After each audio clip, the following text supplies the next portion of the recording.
Muy buenas noches, señores. Bienvenidos al desarrollo de la clase correspondiente a la materia de ciencias sociales. Un gusto poder compartir con ustedes una nueva semana de actividades. Bienvenidos a cada uno de ustedes.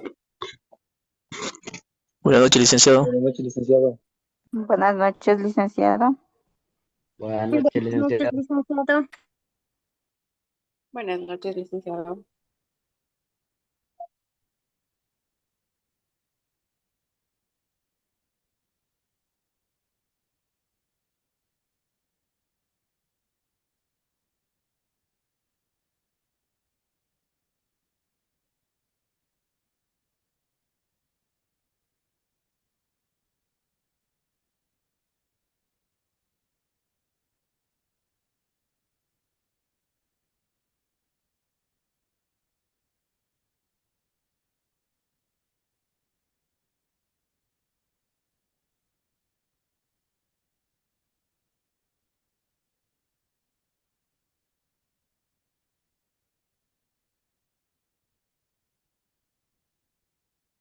Iniciamos el desarrollo de las actividades y vamos justamente a empezar con el desarrollo del tema que se encuentra planificado para para la presente semana y vamos a ver los estados nacionales de América Latina, cómo se fueron formando las diferentes guerras, toda la democracia, toda la conformación de los estados como las conocemos en la actualidad.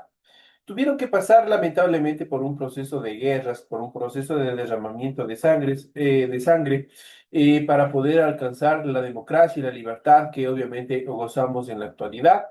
Cada uno de los estados, desde el más grande hasta el más pequeño, obviamente tuvo que soportar una serie de conflictos, tanto internos como externos, lo que permitió obviamente conformar los estados como los conocemos en la actualidad. Y dentro de estas características, justamente vamos a ver los inicios de la vida independiente de uno de los primeros estados también que hablamos como es México. Tras el corto imperio de Iturbide en el año de 1824, se promulgó la constitución que creó la República Federal de los Estados Unidos Mexicanos. Apareció entonces una de las figuras más polémicas del caudillismo latinoamericano, Antonio López de Santa Anna, durante los años 1794 a 1876. 11 veces presidente de México. A lo largo de su carrera política tuvo los más diversos aliados, pues no le interesaban las ideologías, sino el poder. Sus malas decisiones repercutieron en grandes pérdidas territoriales para México. Benito Juárez, durante los años 1806 a 1872, abogado y político de origen indígena zapoteca, y otros líderes liberales derrocaron a Santa Anna en el año de 1857. Esto fue obviamente dio paso a que Juárez desarrollara la reforma libertaria dentro de este proceso. Las leyes de reforma expedidas por el régimen liberal impulsaron la economía del libre mercado, establecieron la separación de la Iglesia y el Estado, la secularización de la educación y anularon los privilegios de las corporaciones a las que se les quitó el derecho de poseer tierras, entre ellas a la iglesia, pero también a las comunidades indígenas. Benito Juárez fue un presidente sabio y apreciado, famoso por su doctrina de que el respeto al derecho ajeno es la paz, pero tuvo que enfrentar nuevas guerras civiles con los conservadores y, lo más grave, la invasión en el año de 1862 del ejército de Napoleón III de Francia y la imposición de un emperador extranjero que fue Maximiliano I de Habsburgo. También tuvieron un proceso de dominio extranjero. En relación a las sociedades latinoamericanas luego de la independencia, la lucha por la independencia tuvo serias consecuencias para las naciones latinoamericanas recién liberadas. A la inmensa cantidad de muertos, los países tenían que sumar la crisis económica, producto de los años de caos agrícola y comercio, y las grandes deudas con las que comenzaban su vida las naciones por las compras de armas y pertrechos para los distintos ejércitos independentistas. Por otro lado, la independencia no aseguró el fin de los conflictos, al contrario, las rivalidades regionales y las luchas políticas, sobre todo en federalistas y centralistas, y entre liberales y conservadores, desembocaron muchas veces en guerras civiles internas en cada una de las regiones. La gran mayoría de la población quedó marginada por su raza, por su pobreza, por el analfabetismo y sufrió las peores consecuencias dentro de estos conflictos. Por ello, el poder político en los nuevos países resultó débil y las raíces democráticas poco profundas. Las, preponderancia que habían alcanzado los ejércitos promovidos, a su vez el caudillismo, es decir, la ambición del mando de hombres fuertes, respaldados por las armas, que cuando alcanzaban el poder gobernaban despóticamente e intentaban eternizarse en el poder. Estos pasos iniciales, no solo vacilantes, sino a veces bastante anárquicos y violentos, conspiraron para que no cuajara rápido el proceso de formación de los estados nacionales. No era solo un nombre y una constitución, había también que crear un mercado nacional. Para esto se requería vías de comunicación, una moneda nacional mínimamente solvente y fronteras dinámicas, lo que a su vez generaría conflictos entre los distintos países. Por eso es, la mayoría de los países, y eso nosotros lo debemos de ver también en relación a América Latina, se han desarrollado una serie de conflictos justamente por este tipo de conflictos económicos y también por la mayoría de las fronteras que en su debido momento no fueron totalmente delimitadas, correctamente delimitadas, y eso generaría una serie de conflictos que obviamente igual nosotros lo vivimos hace unas 2 o 3 décadas atrás con el último impacto, que fue obviamente con la guerra entre Perú. El gobierno republicano, regresando a este proceso de emancipación de México, con Juárez a la cabeza, se había trasladado a San Luis Potosí, pero perseguido por los franceses, se estableció en el Paso Norte. A partir de 1865, el ejército francés empezó a sufrir derrotas a manos de las guerrillas mexicanas, que comenzaron a abastecerse de armamento estadounidense. La retirada del ejército francés, que dejó solo a su aliado Maximiliano, precipitó la rendición de los conservadores y el fusilamiento del emperador en Santiago de Querétaro en el año de 1867. Juárez siguió en el poder con reelecciones sucesivas hasta su muerte el 18 de julio de 1872. Ocupó entonces la presidencia Sebastián Lerdo de Tejada. Cuando Lerdo intentó reelegirse, los partidos del general Porfirio Díaz se levantaron en armas y tras nuevas guerras civiles de 4 años colocaron a Díaz en la presidencia en el año de 1876. Así comenzó el periodo conocido como el Porfiriato, una dictadura de 35 años. En este periodo, las leyes de reforma sirvieron para favorecer la concentración de tierras en manos de unos pocos terratenientes, mientras inversionistas extranjeros se apoderaban de minas, petróleos, el ferrocarril, textiles y plantaciones de azúcar. Siempre el poder extranjero siempre estuvo metiendo las manos en todos estos procesos también en relación a los países. Aparentemente el país prosperaba, pero a costa de la miseria de los campesinos indígenas y de los pobres de las ciudades. Esta situación desataría la Revolución Mexicana, que se iniciaría en el año de 1910. Esto en cuanto al desarrollo de parte de la historia de independencia de los Estados Unidos mexicanos. Otro de los conflictos bastante importantes y bastante determinantes es justamente el proceso de liberación y conformación del Estado argentino. Pues Argentina en sus inicios tuvo que luchar entre el federalismo y también el centralismo. Fuertes luchas entre federalistas y centralistas marcaron el inicio de la vida independiente argentina y continuaron duramente en el siglo XIX. En 1829 se eligió gobernante a Juan Manuel de Rosas, amado por sus seguidores y temido y odiado por sus opositores, quienes lo llamaron tirano y dictador. Lo cierto es que estuvo en el poder por más de 20 años, con facultades extraordinarias otorgadas por la legislatura provincial para ordenar el país contra la anarquía política. En 1852 se presentó una constitución que integraba en un solo país a todas las regiones del antiguo Virreinato de la Plata, lo que provocó otra guerra civil. Bartolomé Mitre asumió el poder, seguido por Domingo Fausto Sarmiento, y ocurrió otra vez un nuevo levantamiento, una guerra civil. En el año de 1880, Buenos Aires fue proclamado capital de la República. Mientras tanto, se había mantenido una guerra de exterminio contra los indios de las Pampas y del sur, cuyas tierras fueron ocupadas y colonizadas. Se fomentó activamente la inmigración europea, se construyeron líneas de ferrocarril, se promovió la agricultura y se establecieron el matrimonio civil y también la educación laica. Eso en cuanto a los eventos más preponderantes de la formación del Estado argentino. Pasamos al siguiente estado bastante importante, uno de los más grandes, el país más grande de Sudamérica, el cual es Brasil. Brasil también obviamente estuvo determinado del imperio a la república. Fue una transición bastante interesante en cuanto a este proceso político de conformación del Estado.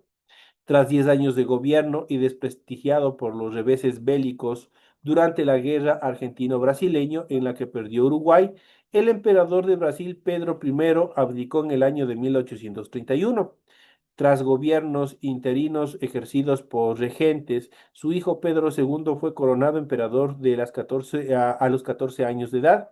Gobernaría por 58 años, esto es desde el año 1831 a 1889, lo que dio gran estabilidad a Brasil y le permitió extender sus fronteras hacia el interior y desarrollarse con exportaciones de azúcar, café y ganadería y una temprana industrialización. La esclavitud solo se abolió en el año de 1888, 48 años, 40 años después de otros países de Sudamérica. Pedro II fue depuesto en el año de 1889 por un golpe militar republicano liderado por el general Deodoro da Fonseca. Desde 1889 hasta 1930, el gobierno fue una democracia constitucional que fomentó la inmigración especialmente de italianos y alemanes y el desarrollo del sur del país, pues la presidencia se alternaba entre los dominantes estados de Sao Paulo y también de Minas Gerais. Eso obviamente dentro de este proceso de formación de otro estado importante también de Sudamérica. En cuanto a la formación de los países andinos, los primeros años de vida independiente de las repúblicas andinas fueron de pobreza de las masas, dispersión política y guerras civiles. Aquí estudiaremos la historia de los cuatro países a excepción de Ecuador, que obviamente y de cierta manera nosotros ya conocemos. Colombia, la primera de innumerables guerras civiles de este país, se inició en el año de 1839 contra el presidente liberal Marqués y duraría 4 años. En 1849, una epidemia de cólera mató a unas 20.000 personas de la costa atlántica. En el año de 1851 se decretó la manumisión de los esclavos. Dos constituciones liberales de 1853 y 1863, tras sendas guerras civiles, introdujeron el federalismo, el sufragio a todos los hombres mayores de 21 años, el voto popular directo para elegir congresistas y gobernadores, las libertades de expresión, imprenta, enseñanza, culto, asociación y empresa. Esas son obviamente las características fundamentales que se establecieron en esta primera constitución. La figura descoliante fue Tomás Cipriano de Mosquera, célebre por su posición anticlerial, pero el modelo federal liberal entró en crisis en los años 1870, dado el continuo choque de intereses entre los estados y la debilidad del gobierno central, que no podía realizar ni siquiera obras viales. Los intentos de reforma desembocaron en una nueva guerra civil que ganaron unos conservadores, por lo que su constitución de 1886 abolió el federalismo, dio poder al gobierno central y reconoció como religión de Estado a la católica. Este predominio conservador en Colombia, conocido como la regeneración, duró hasta inicios del siglo XX. El auge del café, iniciado en el año de 1850, redujo la colonización de Antioquía, donde sería, obviamente, o se establecería la capital de Medellín. Esto en cuanto a la conformación de Colombia.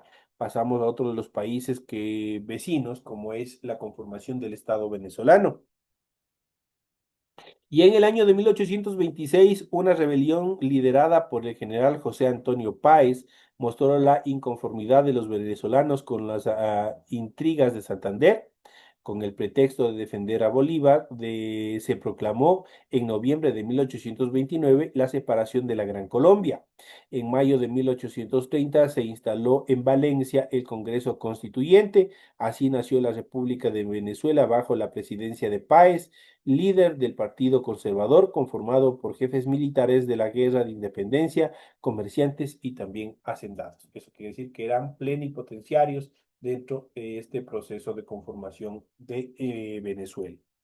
Contra esto, a su vez, se levantó el general liberal federalista Antonio Guzmán Blanco, quien fue presidente en tres periodos entre los años 1870 y 1888, seguido por su aliado Joaquín Crespo en otros dos años o periodos hasta 1898. Fueron gobiernos modernizadores que impulsaron la educación y también la obra pública, sin abandonar una tendencia centralista y autoritaria que sometía a los caudillos regionales. Guzmán Blanco promovió el culto a Simón Bolívar como una estrategia para unir al país. Crespo falleció en una batalla, siendo presidente al mando de las tropas del gobierno contra otros sublevados. Tras un nuevo periodo de inestabilidad, el general Juan Vicente Gómez gobernó Venezuela con puño de hierro desde 1908 hasta su muerte en el año de 1935, una de las más largas dictaduras de la historia de nuestro continente. Otra conformación de nuestro país vecino latinoamericano es la conformación del Estado de Perú. Los primeros años de vida republicano se pasaron en luchas caudillescas entre militares para alcanzar el poder. De 1836 a 1839 existió la Confederación Peruano-Boliviana. Las pugnas entre caudillos continuaban hasta el primer gobierno constitucional del mariscal Ramón Castilla, quien pudo reestructurar y ordenar el Estado gracias a la bonanza económica generada por la exportación de guano de las islas del litoral. Sin embargo, una guerra contra España y la derrota de la Guerra del Pacífico contra Chile dejaron al país en mala situación económica. Se inició un periodo llamado de reconstrucción nacional, pero que no conoció la reactivación económica ni la paz política, sino hasta el año de 1895, con la presidencia de Nicolás de Pierola, que favoreció a las clases altas y medias, mientras que el pueblo llano soportaba graves carencias, como siempre. La mayoría de los estados, la mayoría del pueblo, obviamente se ve 100% afectado por la falta de atención de todos estos gobernantes.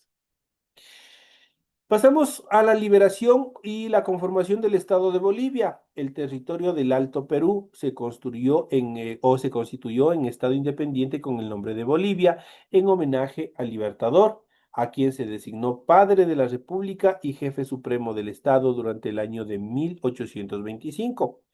Bolívar agradeció estos honores, pero no aceptó la presidencia y designó para el cargo al general Antonio José de Sucre. Este gobernó hasta el año de 1828, cuando una serie de revueltas le hizo renunciar. Más tarde, en su homenaje, se cambiaría el nombre de la capital, Chuquisaca, por Sucre.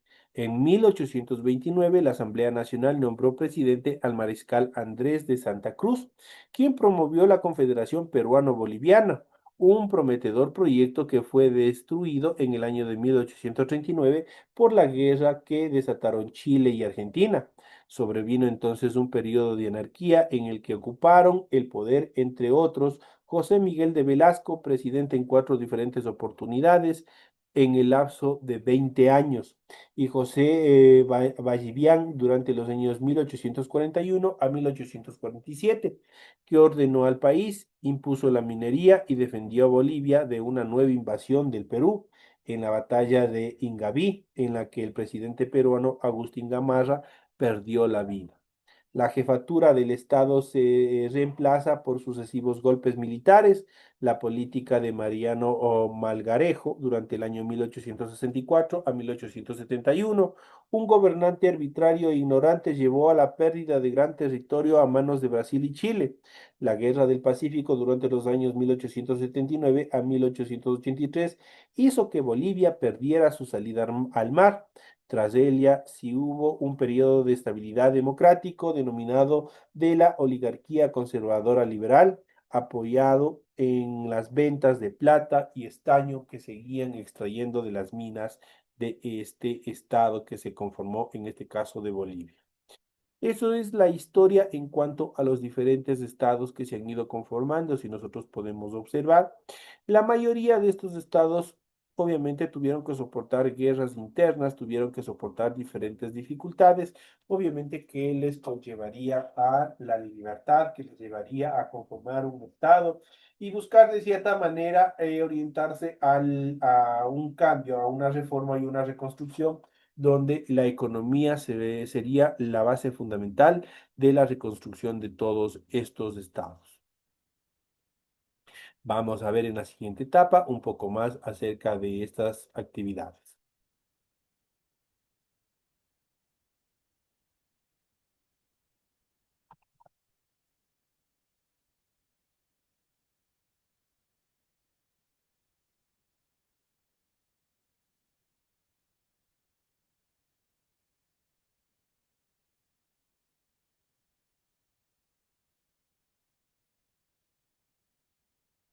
Vamos a ir viendo en nuestra segunda etapa de clase justamente los estados nacionales en América Latina. Vamos a ver cómo se han ido conformando, vamos a ver cómo se han ido estableciendo cada uno de ellos.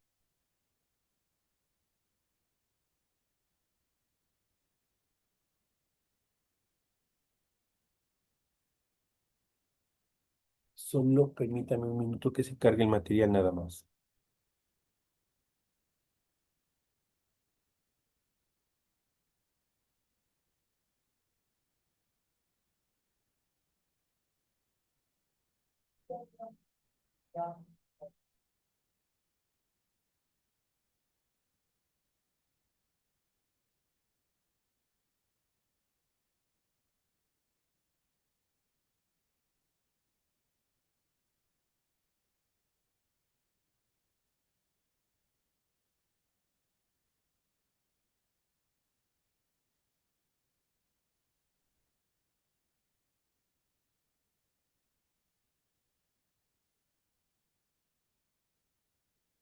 Vamos a ver, vamos a iniciar y vamos a continuar justamente con estados nacionales e identidad en América Latina, que es un tema bastante importante también, concomitante al tema que nosotros hemos ido viendo en el desarrollo de la presente clase.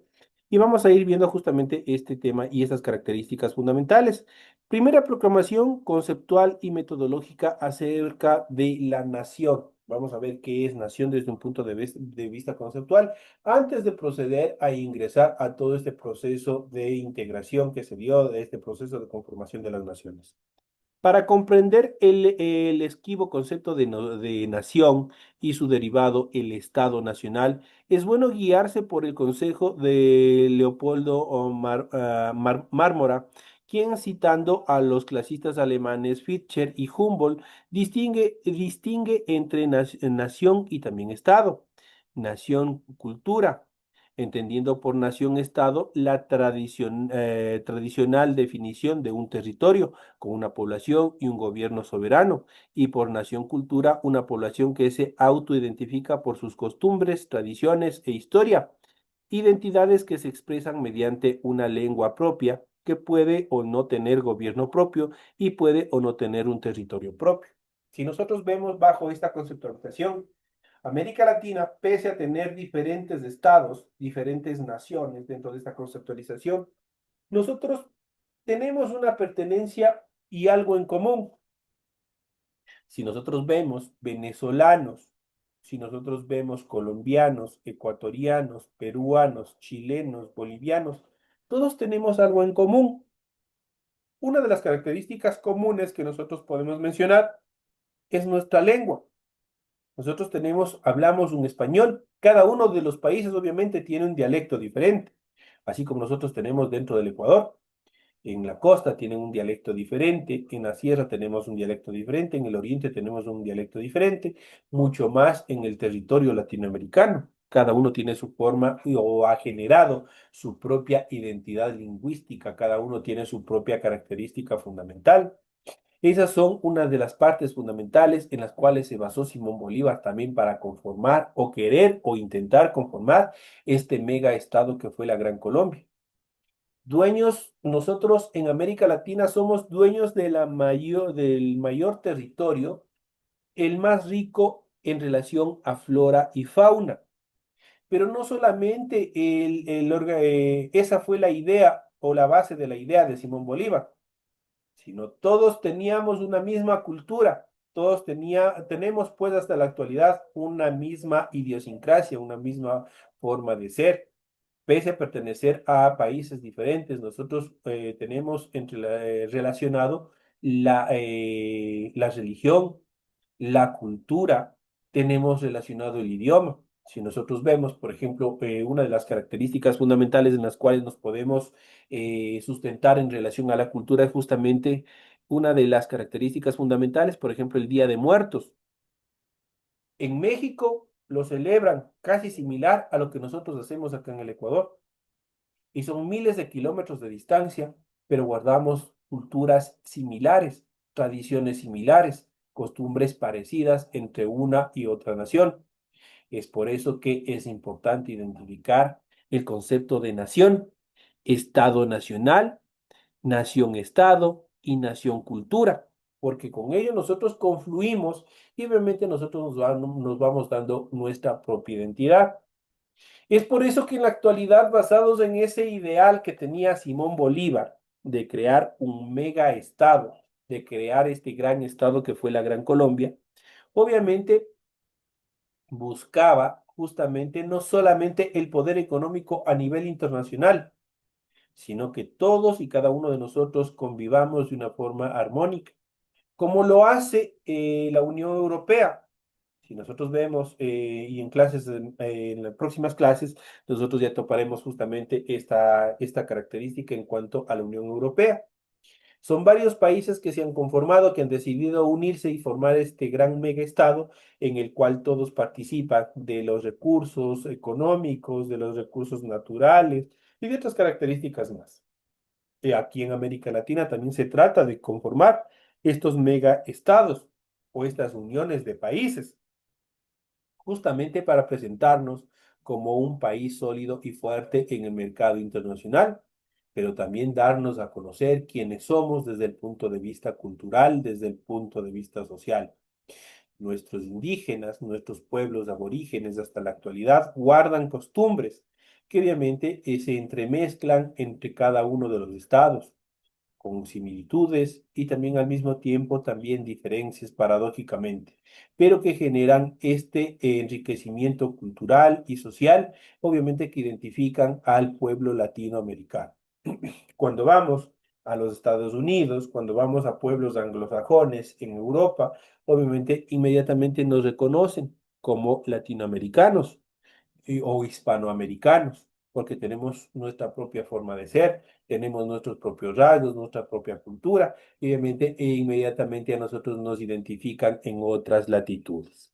Es importante nosotros fortalecer este tema, es importante nosotros identificar y establecer la noción de nación-estado, pues este representa la estructura social y económica edificada por la clase capitalista moderna, cuyo andamiaje es el mercado interno, espacio para su acumulación de capital y exportación de la fuerza de trabajo.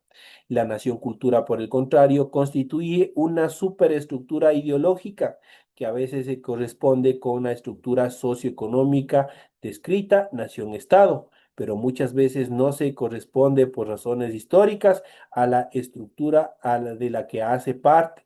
La nación cultura consiste en lo que cierta antropología llama etnos o etnia y que antropológicamente o modernamente denomina identidad nacional en el sentido de comunidad imaginada.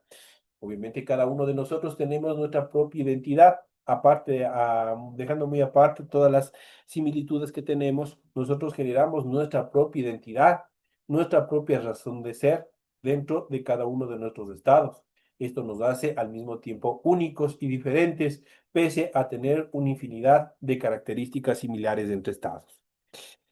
Eso es un tema bastante importante que nosotros iremos viendo y iremos ampliando este tema, pues nosotros tenemos que sentirnos orgullosos de ser latinos, orgullosos de ser ecuatorianos, de pertenecer a este gran continente, el continente sudamericano, que obviamente desde mucho más antes de la llegada de los españoles ya generó historia, ya hubo un proceso de conformación de diversos estados prehispánicos, obviamente, que generaron cultura, generaron desarrollo tecnológico, generaron una serie de procesos, pero que lamentablemente con la llegada de los españoles, todo ese proceso tuvo un corte y un alto. Y de esa manera o nosotros se nos impuso costumbres, se nos impuso creencias, se nos impuso religión, se nos impuso dialectos, obviamente impuestos por, en este caso, la clase dominante que fue en aquella época los españoles. Si no hubiese sido de esa manera, obviamente nosotros nuestra cultura, nuestra propia cultura, hubiese florecido y obviamente dentro del contexto histórico también se hubiese conformado un mega estado. Señoras y señores, de esta manera estamos ya llegando a la parte final de todo este proceso educativo. Ha sido un gusto haber compartido con ustedes. Nos estaremos viendo el día de mañana en las siguientes clases. Señoras y señores, un fuerte abrazo, que descansen. Nos vemos el día de mañana. Gracias, licenciado. De igual manera para usted.